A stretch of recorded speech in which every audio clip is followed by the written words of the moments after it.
Hello. Hello, Rory. How's it going? Yeah, good. How are you? Doing all right. It's been ages since I've heard from you. It's really great to see you. Was it 2017? Was it? Oh my God. I think it was. I think it was about maybe even 2016 actually, the end of. It does not feel like it's been that long. That's kind of surreal. Like, Yeah, a lot's happened, a lot's changed since then. has it? I hadn't noticed. Oh, thank you so much for coming on. I really appreciate it. I brought you here mainly to talk about a man who has been a hero and an inspiration to the both of us, Elon Musk. Yeah. No, but I do want to talk to you about Elon Musk because you recently in The Guardian published an article about SpaceX is basically, if I understand correctly, is trying to build a launch platform in an island, and it would basically destroy the indigenous population and the local biodiversity, if I'm not mistaken. Yeah, that's right. I became interested in looking at this sort of green tech revolution that seems set for 2021 that's being mainly pushed by Elon Musk. And I was interested in where all the raw materials would be coming from, because obviously it takes an enormous amount of nickel and cobalt and space, really. And I know that Indonesia holds about 20% of the world's nickel reserves, which Musk has indicated his interest in before. So I'm just sort of scouring local news and tweets, and something came up about a not very well publicized meeting between Musk and the president of Indonesia, where he offered up a small Papuan island called Biak, um, which is on the equator and would be perfect for a launch site. Obviously, the launch site would just be catastrophic for everybody living there. So immediately when I hear using an island as a launch site, I don't that doesn't sound perfect to me considering rising sea levels and everything. Like, are they not taking into consideration the fact that that launch site could be underwater in like a decade from now? I mean, it's a massive concern across Indonesia because they're moving Jakarta, their capital city, to Borneo. So they understand better than everyone the rising sea levels are an issue. I think,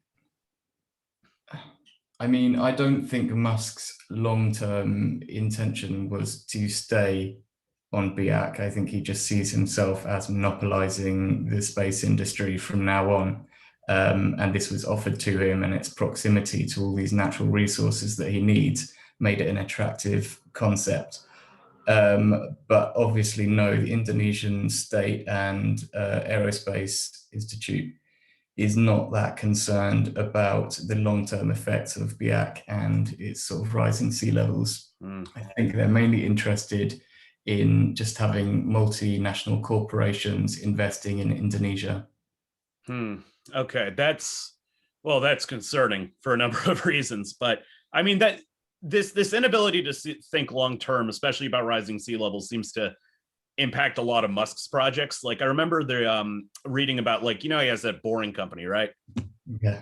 Which is just ridiculous in its own right. But like they were the mayor of Miami was asking, "Hey, can we dig tunnels under Miami?" Like, and he's just like, "Yeah, that's a great idea." Like, Well, I think it's interesting with Elon Musk because there are just so many contradictions with his aims and what he's doing. He wants to save the planet and at the same time discover a new one, but is willing to plumb the depths of the earth for the resources needed to do that, and therefore bringing this planet to the brink of catastrophe even sooner than it might if it weren't for these sort of, well, I think they're vanity projects, really. yeah, that's what. Um, Oh, sorry. no, no, you go ahead. That's what I was thinking is like, do you think he really actually cares about the future of the planet? Like, he does kind of produce this image for himself, but do you think that's actually like I his think, actual modus operandi? Like, well, I mean, if you look at his investments, he's invested smaller sums into environmental projects. But if he was thinking big about saving the biosphere, he's one of the richest men on earth now. He could be committing a lot more of his personal wealth and resources to protecting biodiversity and forests and oceans and things, and combating air pollution. And I look at what he does with sort of just pushing his own capitalist interests, which is anathema to sort of environmentalism. And it makes me think that no, I don't think he really cares, or if he does, he is so entrenched in his belief that he is going to be whoever he thinks he is, which is save this planet and discover a new human colony on Mars or whatever it is. I just think perhaps he can't think with the level of perspective that others looking from the outside in on him would see this situation. I don't think he necessarily understands that perhaps a lot of his technological products aren't going to save our planet. He does strike me as someone who's not completely in touch with reality.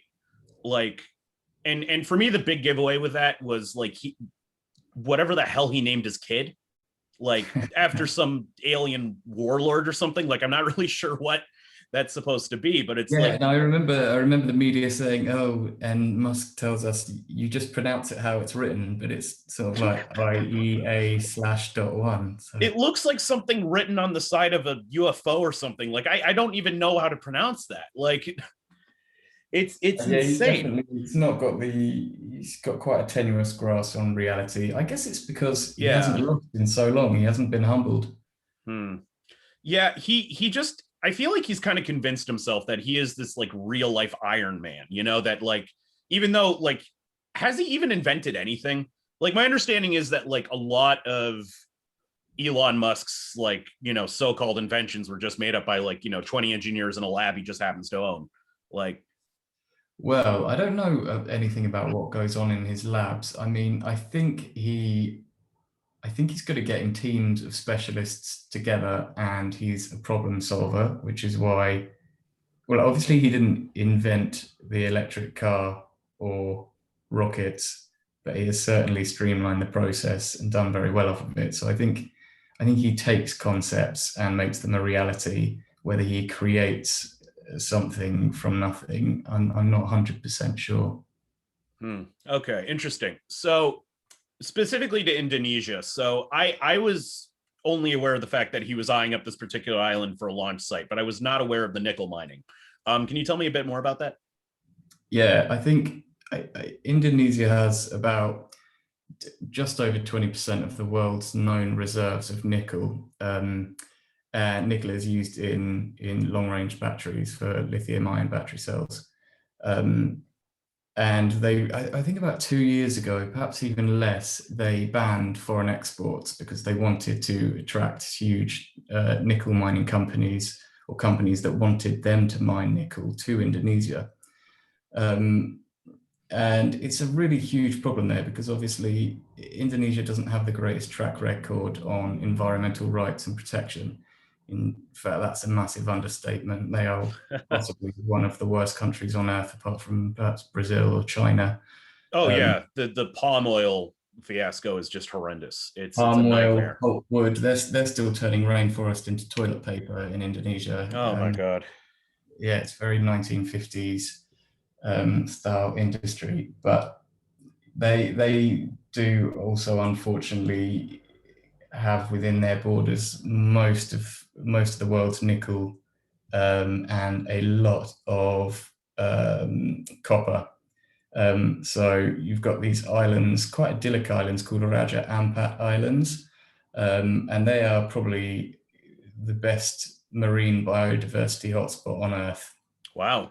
Yeah, they've got absolutely everything there. And the nickel mining on Raja Ampat, well, the first thing it does is it clears huge amounts of rainforest.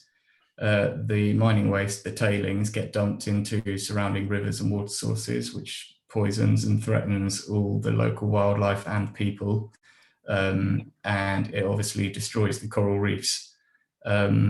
So it hits the environment from every different angle, from air pollution to water pollution to deforestation and displacing indigenous peoples who are quite essential to the upkeep of an environment. Yeah, and I would imagine these peoples have been there for many thousands of years. Like, if there's anyone who's going to claim to these resources, it would be them.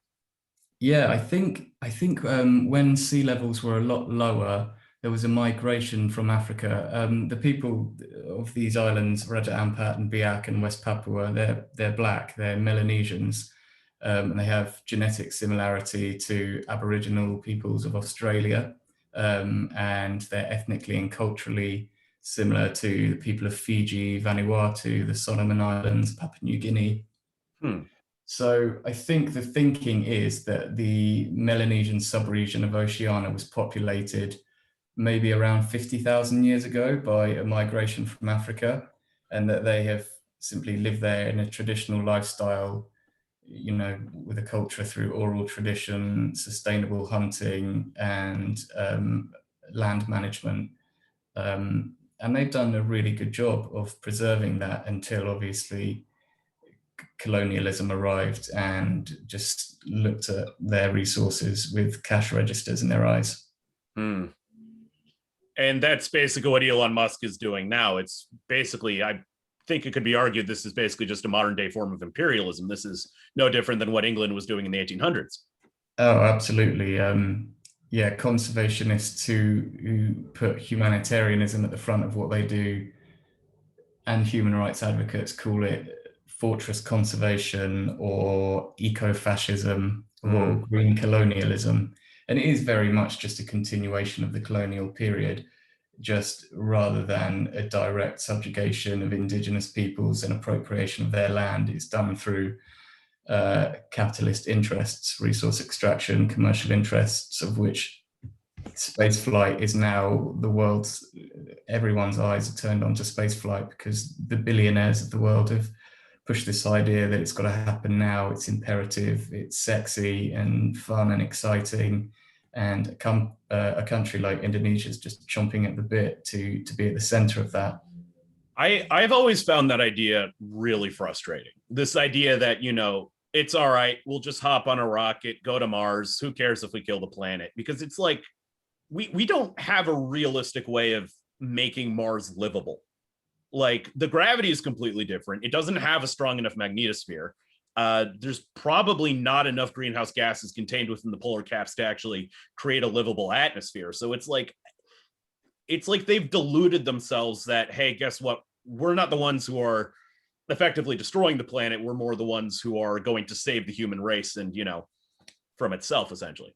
That's why I always wonder how someone like Elon Musk views himself in his own eyes. Does he see himself as going down in, you know, universal, perhaps non-planet Earth history books as being the guy who extended the life and the range of the human race by establishing it on Mars?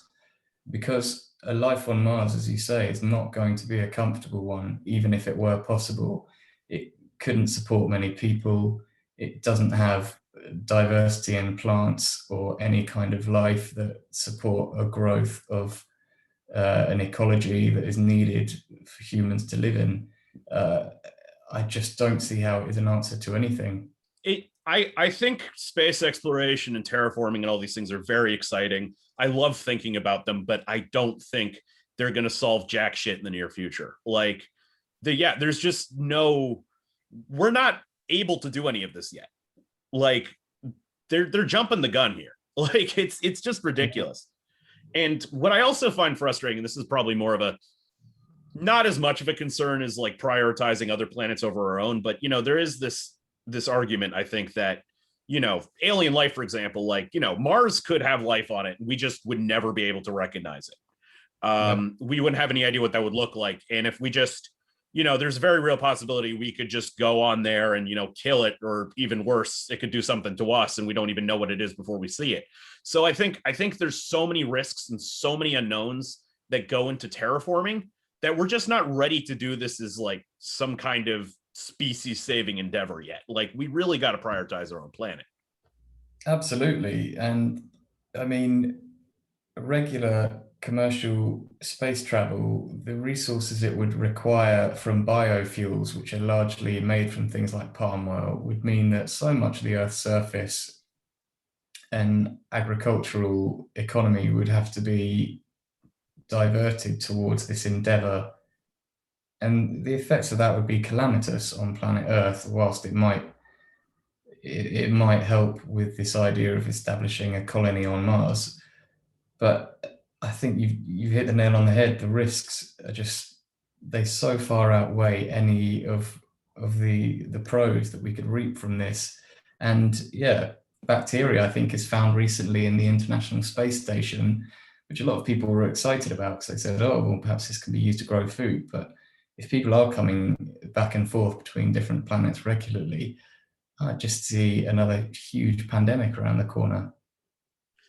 Yeah, I mean, and God knows what we do in the situation where like the pathogen's not even from Earth. And I don't think that is that ridiculous of a sounding of a risk as it might seem to some people, because what I think a lot of people don't understand is the building blocks that led to life on Earth are everywhere. Like basically every rocky body we've looked at has them. In fact, there is some thought that Mars may have had life similar to Earth. There's some thought that Venus may have had life similar to Earth if it doesn't have life right now. So I think there is a genuine risk right there, but it's like, that's just like one thing I can think of. And there's probably just a dozen other things that I'm not even thinking of right now that are just making this, that are just these risks that would just completely make this unfeasible.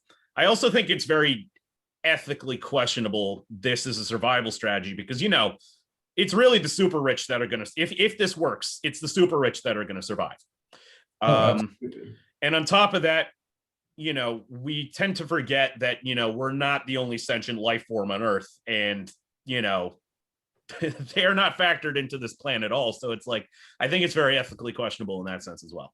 And the people on Earth who will pay for these projects, whether it's through paying for it with the resources that come from their customary lands, being displaced from their homes, having their opportunities yet again shortened to favor these sort of multinational corporate interests. It will be the poorest, the most marginalized people, those who've already been disenfranchised, who will be further pushed aside to make way for things like space launch sites or the need to extract huge amounts of minerals from pristine environments. Yeah, it's not going to solve any of the problems it's supposedly going to solve. Yeah, it's disturbing. And what I also find very disturbing is, this isn't the only part of the world where Elon Musk, is threatening to destroy huge tracts of rainforest to get at metals. Like, in Bolivia, he basically admitted to being behind a coup of an indigenous backed government. Yeah. Like, and he just admitted it on Twitter. He's like, yeah, we can coup whoever we want. And yeah, he was trying to get to Bolivia's lithium. And it's like,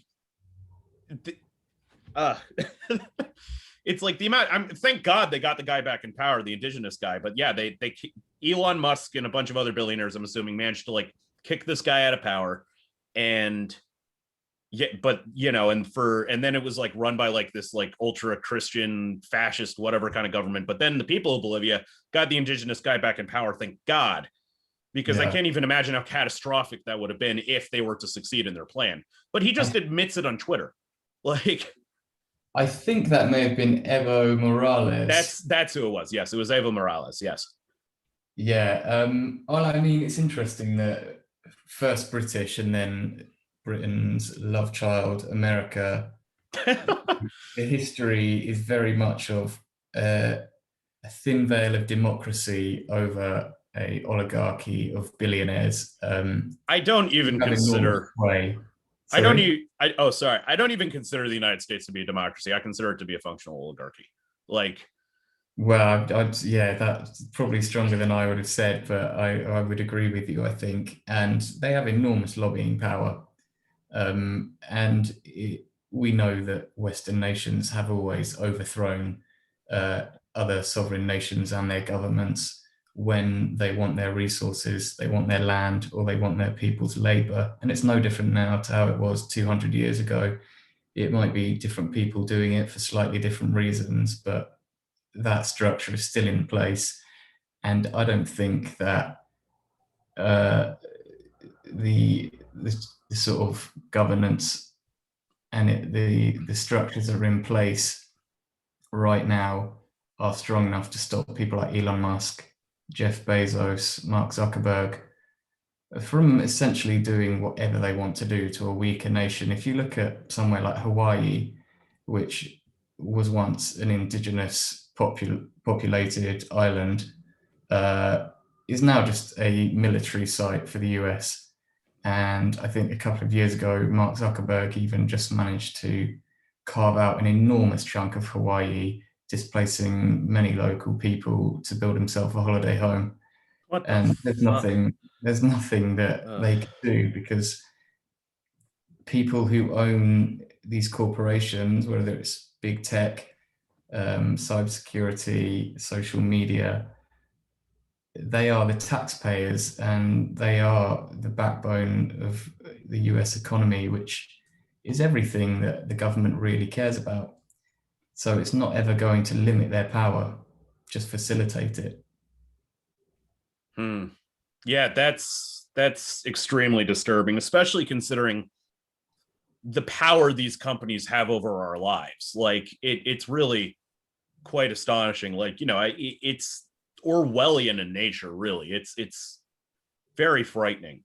What's And really terrifying is a lot of these companies are now colluding with this sort of pseudo-fascist authoritarian regimes that are popping up in the East and South America. hmm. So, for I haven't example, heard about this. What? in Indonesia, they're bringing in something called the MR5 bill, and this hands Indonesia complete power and access to everybody's data online. Oh my God. Any sort of data using or online or search engine type company, so Facebook, Google, whoever, will have to sign up to the Indonesian state's contract that says that Indonesia can have full access to every one of its users and their data. Otherwise, they're not allowed to operate in that country. And they have been pursuing environmental defenders and activists, independence leaders, people protesting the recent omnibus job creation bill, which just removed all environmental protections and streamlined the process of private companies buying up forests for palm oil plantations. Um, and these big tech companies are going to go along with this, presumably, because it's a massive population and the companies that palm oil and those industries help keep in business are not going to do anything to harm Indonesia. So it's very likely that a Chinese style online authoritarianism is about to be exported to yet another country in Southeast Asia, and it's going to be enabled by these enormous billionaire backed businesses. This immediately raises the question to me, like where the hell does this go? Because this is not sustainable. Like this if this whole security state system, whatever, is a car they're building, this car is going to crash, and it's going to crash big time. Like, where the hell do these people think it's going to go? This cannot sustain itself, especially if you're attacking like environmental activists and everything. Like, we need an environment. Like, we need forests and coral reefs and all these things. Like where do these people think this is going? Like, I don't know.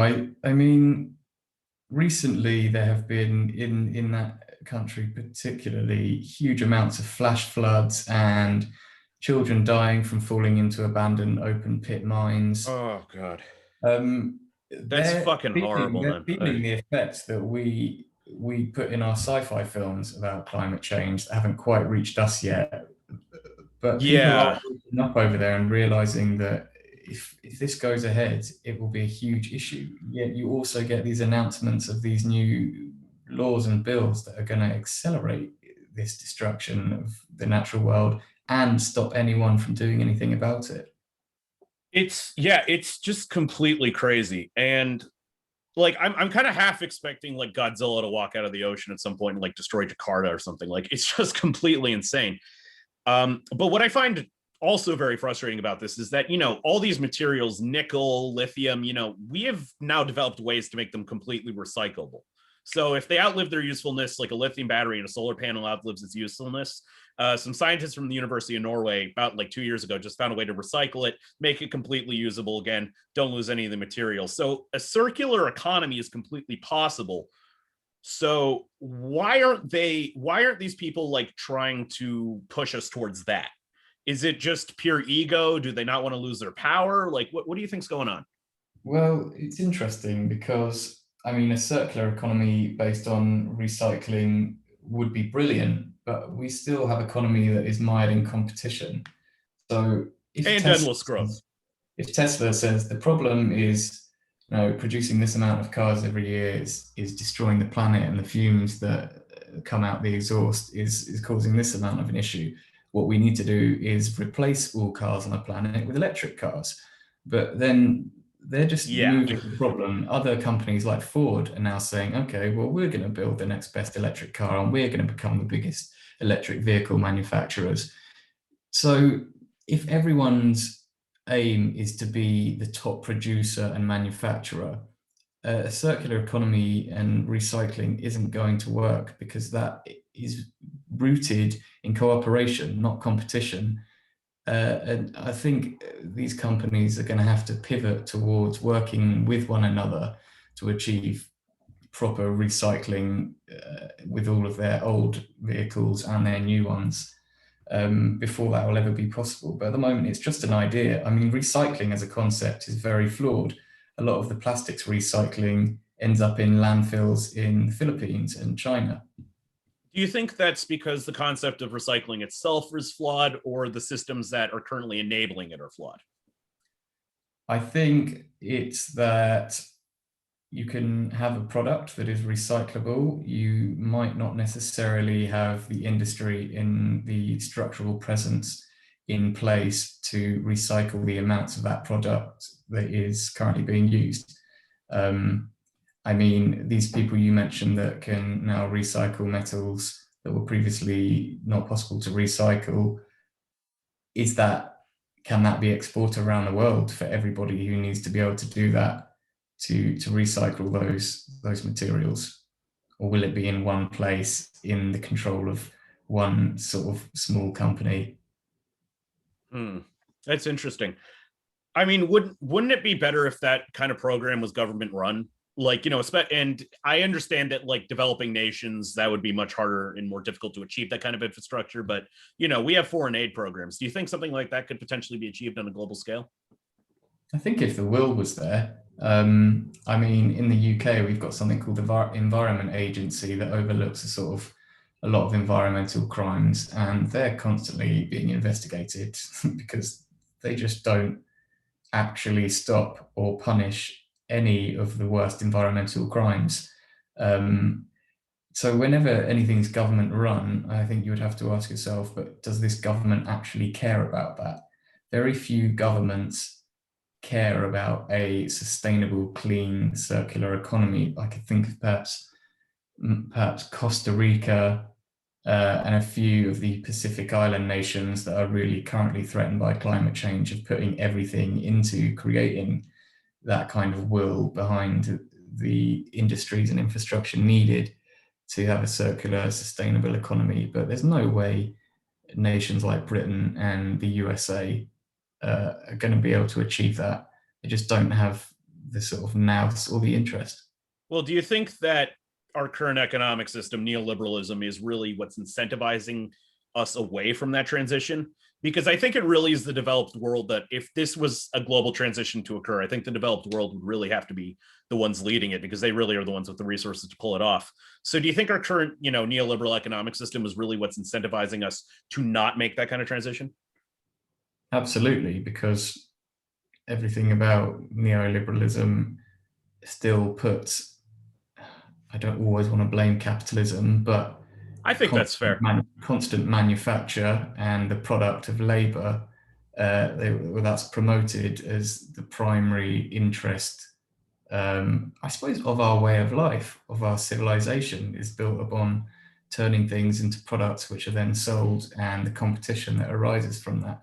And until you change that, I can't see any way in which it will get better. I mean, I can't offer an alternative solution. I don't think that there is any political ideology or economic ideology that's been promoted that would be a solution to a lot of the problems that neoliberalism and capitalism presents.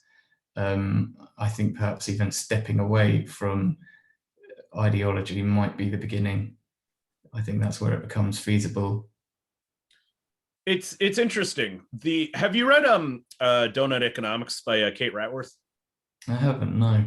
That I think it's I don't agree with everything in the book, but I highly recommend checking out because I think it presents a really just fantastic vision for what a circular economy could look like in the near future. And I believe Amsterdam is currently adopting some of the practices that were suggested in the book.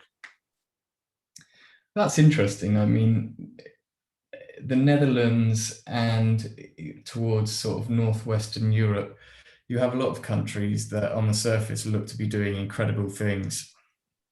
Norway, for example, has their REDD program. What's the REDD program?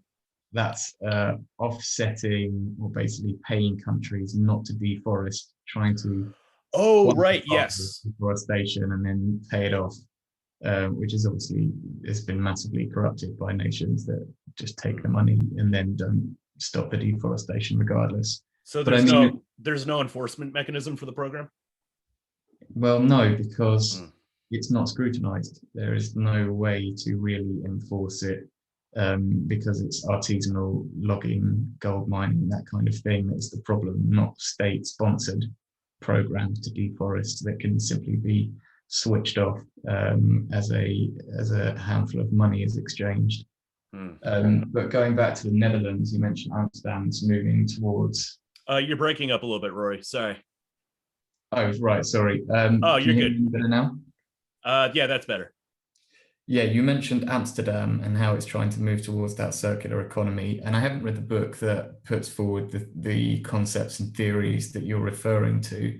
But I mean, Amsterdam is a very small city and it doesn't have to support an enormous population. And it's got pretty good access to water and to big landlocked producing nations like Germany. Whether their blueprint for circularity would be applicable to a lot of other big cities and countries, I'm unsure.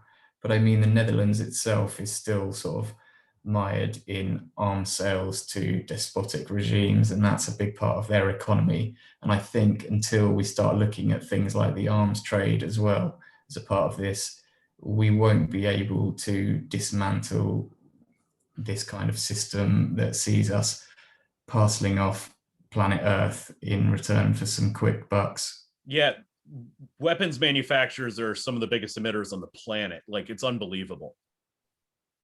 And they're quite often, I think, I mean, the UK is possibly one of the worst for weapons exports. And I've looked at the export licensing data recently, and it is just snowballing. I think a few years ago it was worth maybe 9 billion to 9 billion pounds to the UK economy, and it's now worth something like 14 billion, and it's just set to go up and up and up.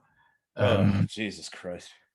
And that's mainly in countries where it is a frontier for human rights abuses and sort of the final frontier of virginal rainforest in places like Papua that still haven't really been emptied or plundered completely. My understanding is in the rainforests in Papua are some of also like the least understood in the world. Like there's so many species still out there, still waiting to be discovered, like in comparison to somewhere like the Amazon.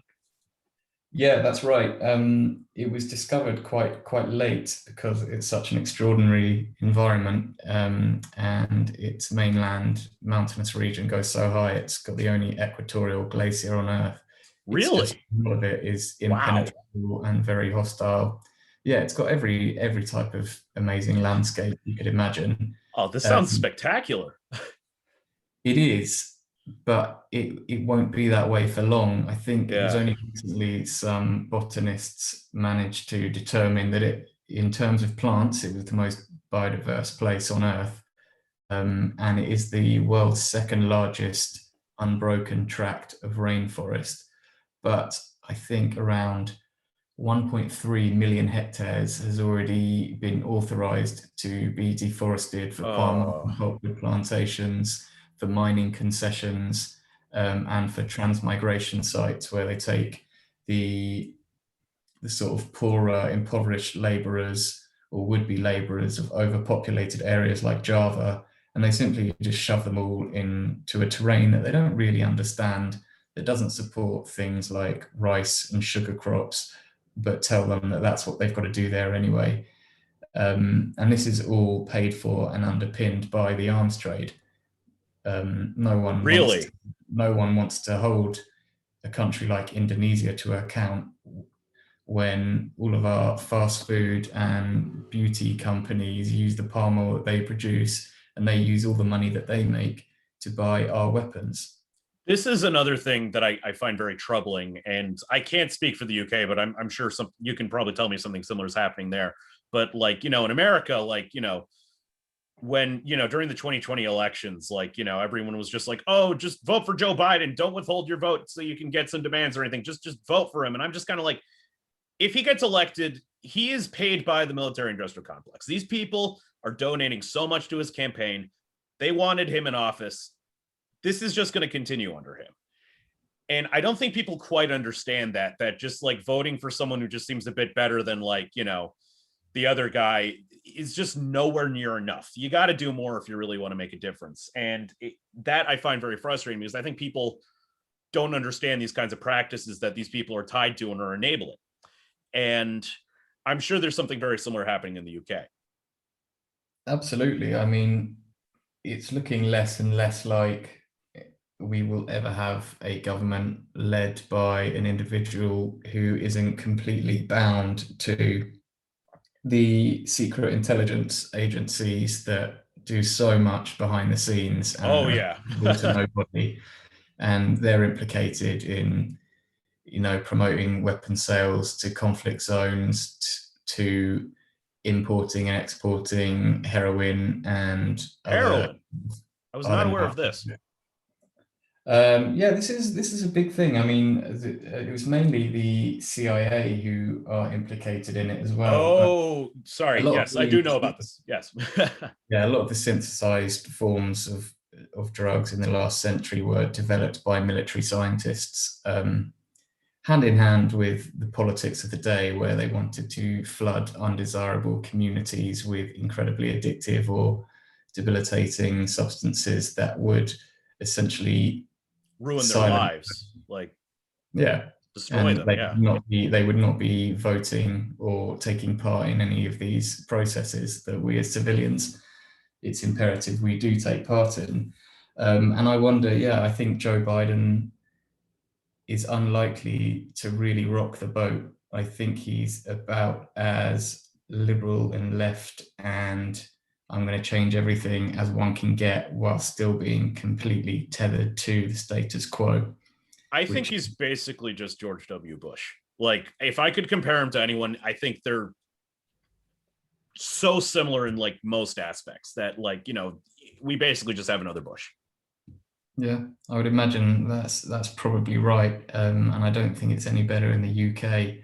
Our Prime Minister is the son of an ex-MI6 spy, I believe, and he has just turbocharged resource extraction, weapons sales, bringing in new authoritarian powers for the police to evade scrutiny and have access or immunity from taking stronger violent action against. Yeah, there's that like new anti-protest law they're trying to get through, if I'm not mistaken. Yeah, that came in the wake of Extinction Rebellion, if you're aware of that. Oh, I am. Jesus Christ, they're doing it for, okay. Sorry, this stuff pisses me off sometimes. The fact that they just even consider doing this alone. Never mind the fact that they're trying to implement it. It's just like, it's unbelievable. Or no, it's perfectly believable. It's just, I mean, I think there was a quick succession of protests that were quite successful in pushing the agendas of the environment, people of color and their treatment by the state. And then recently there was a woman who was tragically murdered, and there was a vigil in London for her in London. Yeah, didn't the Uh, police show up and like arrest like 20 something people? Like, yeah, and then the next day it was announced that we'd be getting this new police bill that essentially allowed them to shut down any form of street protest, uh, arrest more people more quickly, detain them for longer, I think. And it basically just moved the character of the protester up in terms of criminality as seen by the state. So it's looking more and more like our ability to protest peacefully, which is such a fundamental part of democracy, is just slowly, incrementally being shoved aside in favor of uh, a stronger police force. Jesus fucking Christ. Hey. Yeah, no, it's terrifying. It really is terrifying. Back to kind of resource use and everything. You know, we were talking about electric cars and stuff earlier. I think one thing a lot of people also don't understand is, especially, I remember I saw a lot of people talking about, there was like a commercial for like some completely electric car during the Super Bowl, and a lot of people were like praising this one particular car company and everything. But I think a lot of people don't understand that like electric car manufacturing also releases a ton of carbon into the atmosphere. It does not remove vehicles' contribution to global warming at all. And I just, yeah, I think this speaks to this kind of almost propaganda that corporations have been able to put out, you know, greenwashing. They're able to make themselves look like they're these super eco-friendly companies and everything, when they're not really doing anything to change this very dire and, quite frankly, existential situation. I think, yeah, it's being pushed along at a pace that the usual suspects and those benefiting from the status quo are comfortable with. So I think the car you're referring to is made by General Motors, who are That's a it. Yes, yes. massive car manufacturing company. And then you've got other examples of these industries slowly promoting their sort of greenwashing agenda, such as carbon capture systems, Oh, which don't get me is started on effectively a carbon capture. way for the fossil fuel industry to slowly monopolize the renewable energy sector whilst also keeping their own fossil fuel industry going. Yeah, I mean, carbon capture is a really also another very frustrating thing, because it's like every time that my camera just died, every time that it's been put out there, it's failed spectacularly. Like, most of the carbon capture attempts, not only did the carbon that got captured get released back into the atmosphere, but more got released with it, because essentially the plan with carbon capture is, you know, you just take it out of the atmosphere and then you inject it into the ground like a fracking operation. But fracking operations lead to geological instability. So what basically happens is that, you know, the earth opens up a bit, and not only does the carbon that got injected into the ground get released back into the atmosphere, but a bunch of carbon that was sealed under the rock also gets released in the atmosphere. So there's a net gain in carbon from carbon capture. I don't think I've seen a workable model of CCS ever, and I've looked and I've interviewed people from Greenpeace who've been researching the idea of CCS for a while, and no one can point to anywhere where it has worked and been a benefit to that sector, the energy sector, where it's had any positive environmental impact. Again, I think it's just another way, it's a palatable concept to a government that is very entrenched in resource extraction in the way it's been going on for the last century, which is why you have these enormous, you know, petrochemicals companies like Ineos that are now promoting carbon capture and hydrogen energy, because they know that that will keep them in business. It will subsidize their fossil fuel interests. And they know that governments will be happy to allow the environmentalists that small win, but it's not really a win. Yeah, no, it is not. It's really quite disturbing. And this is another thing. And this is why I really am not convinced that Elon Musk gives two fucks about the environment, because he recently started that competition to create a carbon capture model. He's like giving like what $20 million to someone who can create like a good carbon Yeah, capture or something. that's right. And I'm just not entirely convinced this isn't just propaganda from his PR firm, that this isn't greenwashing. I'm still not entirely in any way convinced he actually cares about the fate of the planet or even humanity for that matter. No, I would agree with that. And there are very few things that are really going to combat climate change and ecological destruction, and those are, for any reasonable person, the cessation of all destructive activities, first and foremost, tree planting and protection of the oceans, and to stop pumping pollutants into the atmosphere. Uh, and if your activities don't start with those things, if you are a big manufacturing business, or however Elon Musk describes himself, then I don't think that you can really say that you care about the environment or you're doing your part to save us from environmental catastrophe. All it is doing is adding to the problem. Yes, and I think, and this isn't to say that technology can't play a role in fighting climate change and environmental destruction. Like I said, these metal recycling technologies are great. I think vertical farming, if we can implement that on a larger scale, we could restore loads of different environments. De-extinction, controversial one, but I'm a big fan of it.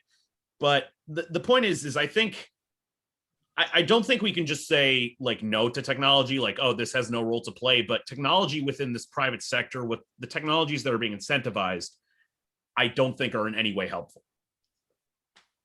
No, I don't think they are either. I mean, drones would be a great example of how technology can be deployed to reseed a landscape, Those are to super cool. monitor. The yeah, I love those like tree planting drones. Yeah, they're great.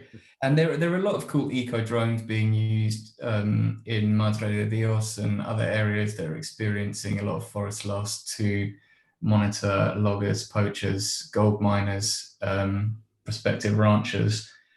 But then you also have to realize that the drone, I think, was developed by military, for a military use. And a lot of the technology that can be used to help the environment, I think, is usually diverted towards things like what we call national defense and security, which is essentially preparing for war. Imperialism. Yeah, exactly.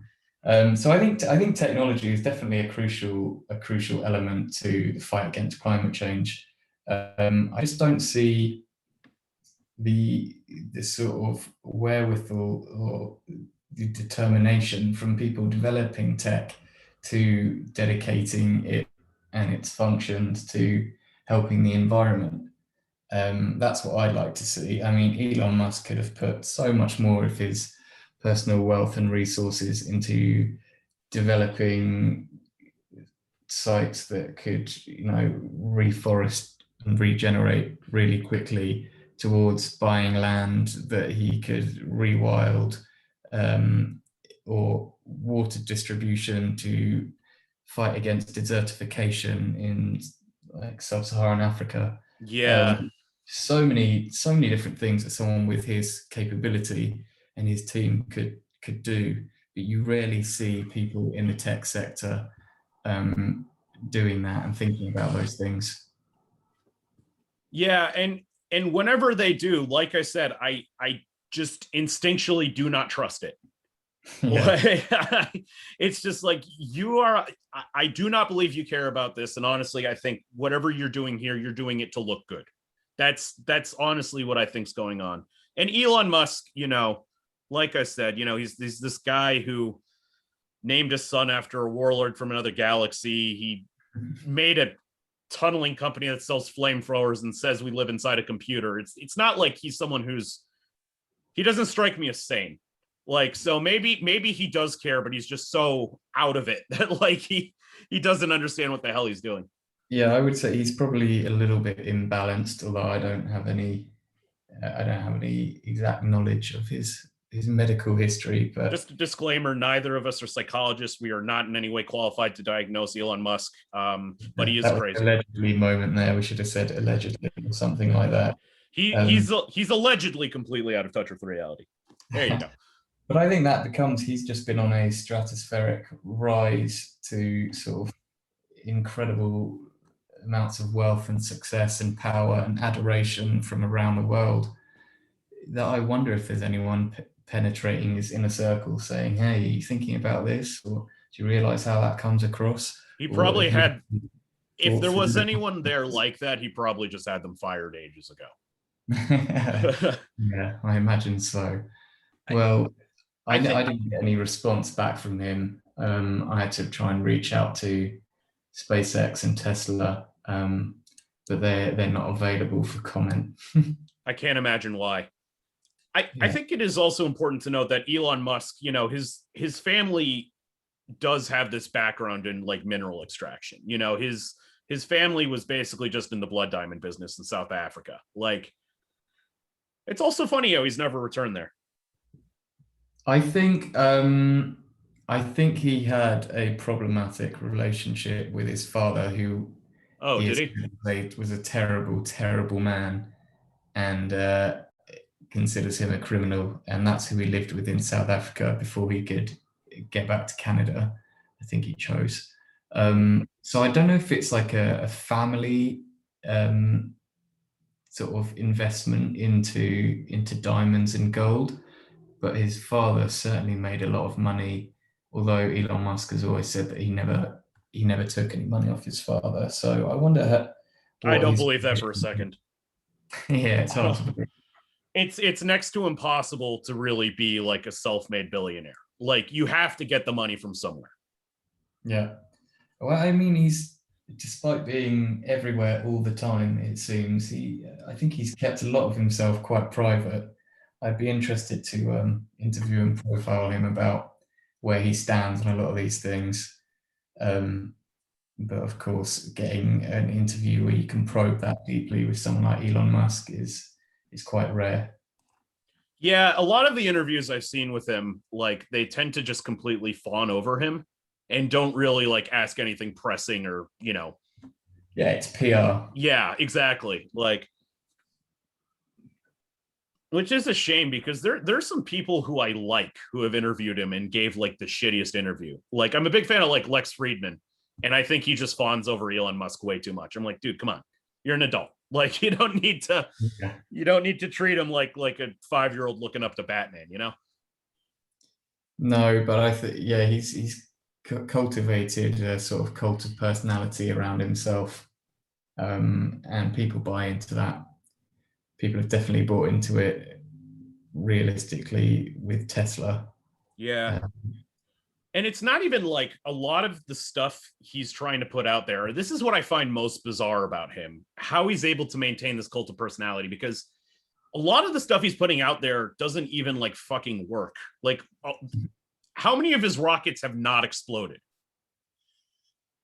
oh yeah, God, I think they've all exploded, haven't they? Yeah, have any of them not exploded? Like, I and mean, this is the thing about rocket launches and space travel is that it's going to take millions and millions of rocket launches to get it right. You get yeah, it wrong until you get it right, and I and think we're very far off getting it right. that those the missions from that cannot be good. Like that, I would imagine if we're doing this so many times, that's going to build up to be very harmful.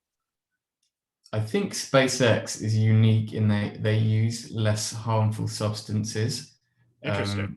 but regular rocket launch used done by Russia and China does release a lot of toxic fumes that have been quite hazardous to residents, where all the debris has fallen on their village or wherever it is. You quite often, if you follow a lot of space launch tweets and things, people will upload videos that get out of China and places like that of their houses just in rubble, smoking with fumes, sort of just drifting through the air, where some failed rocket launch has just destroyed their lives. Jesus Christ. Yeah, it's not a pretty thing. That's horrendous. I can't. Yeah. Glorification of rocket launches with this sort of televised and marketed videoing of all these SpaceX launches just makes me cringe sometimes. Yeah, and I can only just imagine if we keep doing this, the buildup from that could potentially be catastrophic, because I would imagine the effects of these particular chemicals in the atmosphere are relatively understudied. Like I remember there was like a study that came out like about 4 months ago about like nitrous oxide emissions from like farming and everything, and it was just like, okay, this stuff, we need to stop doing this right now, because this particular molecule is about 300 times worse than carbon. And it's just like, holy shit, why is no one talking about this? So I would imagine you could have a similar case with a lot of the chemicals contained within the rocket fuel. If those are released in the atmosphere in large enough concentration, I could imagine them making climate change a lot worse. It is. It's a worry, and it's a worry because rocket fuel is constantly being changed and refined, because there isn't a sort of weight efficient fuel yet that can support regular space travel. It's one of the reasons why Biak in Papua was chosen, is that because of its equatorial location, it requires less fuel to get into orbit. But fuel is constantly being changed and played around with, and I would say that the people that are doing that, the companies that are interested in space launch, aren't thinking, what is the effect of us using masses and masses of this fuel, and when it's released as a gas into the atmosphere, what is the effect of that going to be? It's also a lot of his Elon Musk at this point has sent so much junk into space as well, that it's like, it's actually like interfering with NASA's like ability to like basically conduct astronomy, because there's just now so much shit in the sky that he's put up there, and which once again is completely antithetical to this image he presents of himself, where he's like, oh, I'm the man of science and I'm here to pave way to the future, and you're actually hurting actual science. Which, just another thing about him I find incredibly frustrating. I haven't thought about that, but I am reminded of Japan trying to launch a contraption in that was meant to declutter space by sort of, I'm not even sure what their intention was, but they wanted to be able to pick up space litter left by human satellites, because it's becoming such a problem, and it completely failed. And I don't think any other operation has been attempted since to try and deal with the amount of essentially this shrapnel that we've launched into orbit. Yeah, it's crazy, and I'm sure some of it's going to probably come back down and like blow up a town somewhere. I also remember a friend of a friend got a Tesla, and all it took for the car to completely be destroyed was a light rain. It slid in a light rain, went slightly off the road, and that was enough to destroy it. Really? Yes. I'm not making this up. Do you know what model that was? Not off the top of my head. I'd have to ask. So I was under the impression they were quite good cars, but well, that sounds extraordinary. Like such a huge design flaw. Yeah, I mean, well, you saw what happened with the Cybertruck, right? When he brought like this ridiculous looking thing that looked like a video, it came from a video game from the 90s, and then like some explanations as to why that happened. That you're referring to the broken window. Yeah. Well, he said that was, what did he call it? That wasn't the proper glass that they were using, because that was prototype glass, and they hadn't started manufacturing the real stronger glass that they would use when that model is issued. And instead they were using sort of prototype glass that they'd been smashing with hammers all day just to make sure that that exact event didn't happen. But I wonder if that was just some carefully concocted bullshit. It would have to be, because like if you were going to demonstrate the effectiveness of this awesome new glass you had, why aren't you using the fucking glass? Like, why are you demonstrating your product with something that's not your product? Like,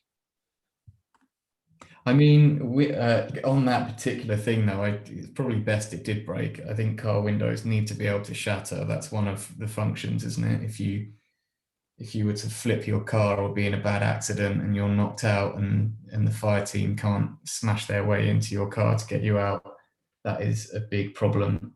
That So is having true. sort of bulletproof glass and unbreakable glass is again a bit of a design flaw. But I mean, yeah, you pointed it out with just the way that car is designed to look like it's out of some 90s video game. I think it's very much a surface level look at what is cool for Elon Musk rather than have I designed something truly brilliant here, or does it just sort of pander to my hankering for a 90s sci-fi film's look at the future?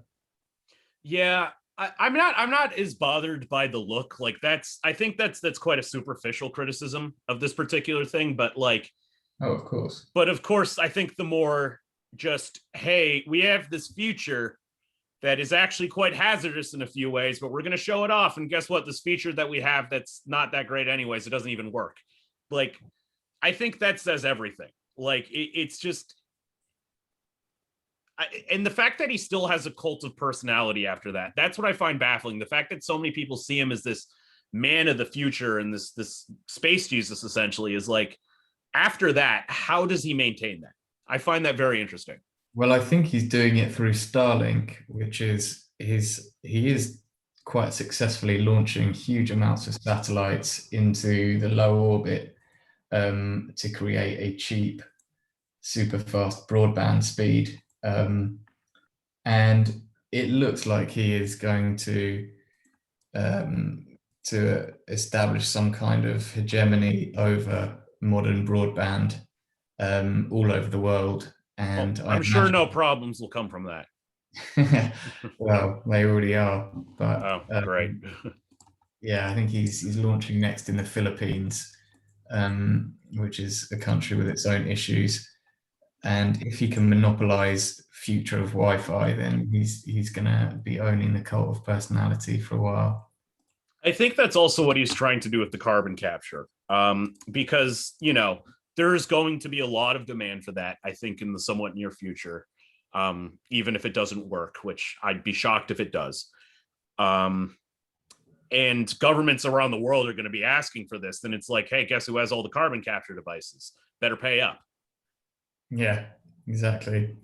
I mean, a lot of his technology as well, I think, relies on rare earths, and they're an interesting component of the sort of new electrical, renewable, technological world order, because they can't be mined in an environmentally friendly way.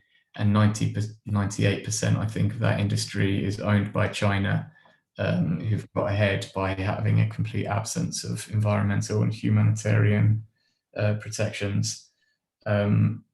And I imagine that's why Musk and a lot of his operations are based in, I think it's Shanghai. I think that's where one of his sort of gigafactories is. But that rare earths and the way that they're used in satellite technology and in modern manufacturing is going to be another huge problem to overcome for the pseudo environmentalist. Well, this is all very worrying, and it's been great talking to Rory, but unfortunately, we are out of time. Thanks so much for coming on. Really Absolute appreciate it. pleasure.